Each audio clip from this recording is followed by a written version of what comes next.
اصطفى أما بعد فأعوذ بالله من الشيطان الرجيم ليس على الذين آمنوا وعملوا الصالحات جناح فيما طعموا إذا ما اتقوا وآمنوا وعملوا الصالحات ثم اتقوا وأحسنوا والله يحب المحسنين. صدق الله العظيم وبلغنا رسوله النبي الكريم ونحن على ذلك من الشاهدين والشاكرين والحمد لله رب العالمين. So last week we had read this ayah where Allah subhanahu wa ta'ala has, in these three ayat, the past three ayat, Allah subhanahu wa ta'ala had told us about the evil of gambling and drinking and lottery. So it comes in a hadith where some Sahaba came to the Prophet sallallahu alaihi wasallam and asked the Prophet sallallahu alaihi wasallam that, Ya Rasulullah, what about those people who used to do these things and now they have passed away? So will they be considered as sinners, or did they die a sinner in the eyes of Allah subhanahu wa ta'ala? So this ayah came, لَيْسَ عَلَى الَّذِينَ آمَنُوا وَعَمِلُوا الصَّالِحَاتِ. The translation of this is that there is no sin upon who الَّذِينَ آمَنُوا وَعَمِلُوا الصَّالِحَاتِ. لَيْسَ عَلَى الَّذِينَ آمَنُوا وَعَمِلُوا الصَّالِحَاتِ جُنَاحٌ. There is no sin upon those people who brought faith, had iman, وَعَمِلُوا الصَّالِحَاتِ, and did good deeds. فِيمَا طَعِمُوا, in what they might have eaten, or in what they might have partaken earlier. So this refers to those people who have passed away and they indulged in drinking because it was not haram at that time from Allah subhanahu wa ta'ala. إِذَا مَتَّقَوْا وَآمَنُوا وَعَمِلُوا الصَّالِحَاتِ. Now here in this ayah, Allah subhanahu wa ta'ala has repeated these two words, إِذَا اتَّقَوْا وَآمَنُوا وَعَمِلُوا الصَّالِحَاتِ ثُمَّ اتَّقَوْا وَآمَنُوا. Then again Allah subhanahu wa ta'ala said ثُمَّ اتَّقَوْا وَأَحْسَنُوا. So these ayat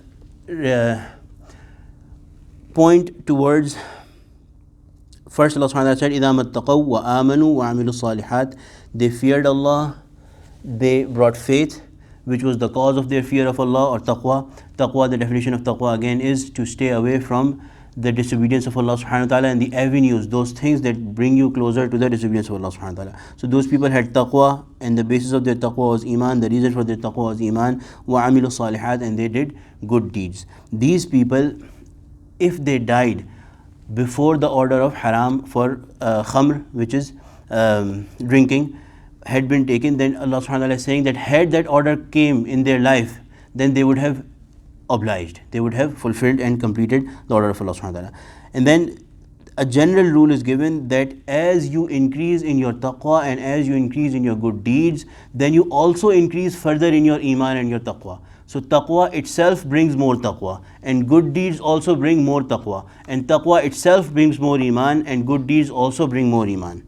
ثُمَّ اتَّقَوْا وَآمَنُوا. So their good deeds and their taqwa cause them to increase in their taqwa and their iman, which is the next level, as written by Muhammad Mufti Shafi rahimahullah, that this is the next level of suluk. This is the next level of walking the path towards Allah subhanahu wa ta'ala and finding Allah subhanahu wa ta'ala in your life, that you, with basic level of iman, you increase in, you have the basic level of taqwa and the basic level of good deeds, but as you increase in your taqwa and iman, you increase in taqwa and good deeds, you also increase in your iman. And ثُمَّ اتَّقَوْا وَأَحْسَنُوا. So much so that these people, with their taqwa and with their good deeds, they reach the level of ihsan. The level of ihsan is, as referred to the Prophet sallallahu alaihi wasallam in Hadith Jibreel, that أَن تَعْبُدُ اللَّهَ كَأَنَّكَ تَرَاهُ, that you become slaves to Allah subhanahu wa ta'ala just like you are seeing Allah subhanahu wa ta'ala, even though you may not be seeing Him, but Allah subhanahu wa ta'ala is seeing you. وَاللَّهُ يُحِبُّ الْمُحْسِنِينَ. Allah subhanahu wa ta'ala is promising His love for such people. Allah subhanahu wa ta'ala is promising His love for such people, that these people who worry about taqwa and keep on increasing in their good deeds, Allah gives them the level of ihsan, and Allah subhanahu wa ta'ala loves the people who have the level of ihsan, which is to live your life with a constant realization that Allah is always watching me and I am always in the eyes of Allah. The next ayat will do the translation.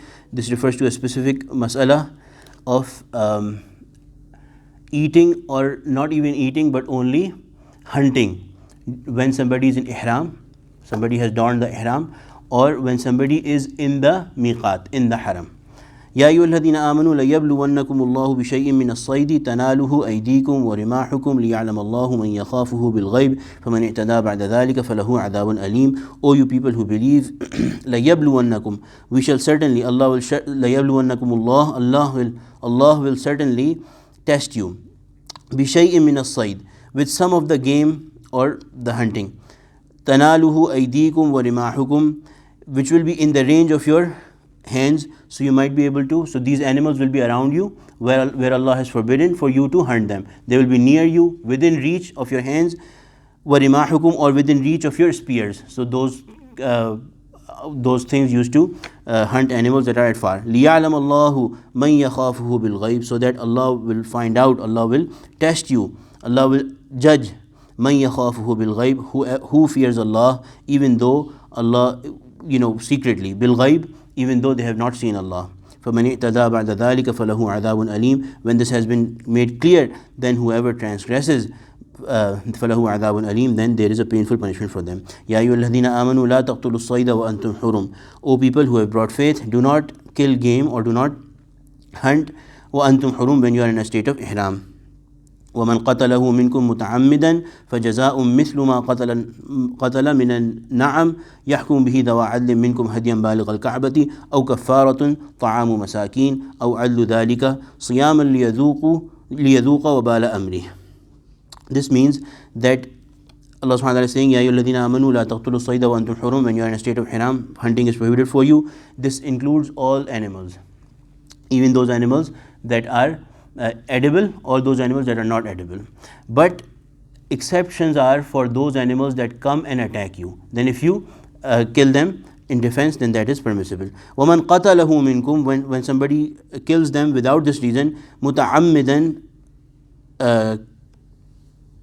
consciously, deliberately, فَجَزَاءٌ مِثْلُ مَا قَتَلَ مِنَ النَّعَمِ يَحْكُمُ بِهِ ذَوَو عَدْلٍ مِنْكُمْ. The compensation that is required is that you take a similar animal in the miqat, or in the boundaries of haram, and sacrifice that animal and distribute the meat among people. If it's an animal that is not edible, then ulama and fuqaha have written that just a simple goat will be taken and it will be sacrificed and meat will be distributed. أو كفارة طعام مساكين, or the like, the value of that animal, the other way would be that the value of that animal will be used to buy food and will be given to masakin, and it will be given to masakin in divisions of fitrana. What is fitrana? 2 full meals, one for a person. So in that division, that value will be used to buy food and will be given to people like that. أو عدل ذلك, or equal to that, siyama, in fasts. So that's basically fasting. لِيَذُوقَ وَبَالَ أَمْرِهِ, so that he may taste the punishment of what he did. Whatever you did, if you go against the command of Allah subhanahu wa ta'ala, then there is punishment for that. عَفَى اللَّهُ عَمَّا سَلَفَ, Allah has forgiven what has passed before this order came. وَمَنْ عَادَ, but if somebody عَادَ, does it again, repeats it, فَيَنْتَقِمُ اللَّهُ مِنْهُ, Allah subhanahu wa ta'ala is going to punish them. وَاللَّهُ عَزِيزٌ ذُو انْتِقَامٍ, Allah is mighty and Lord of retribution, fully having control over taking revenge from people or punishing people. May Allah subhanahu wa ta'ala protect us from all disobedience, and if such a situation arises, then we should consult the ulama to find out what should we exactly do.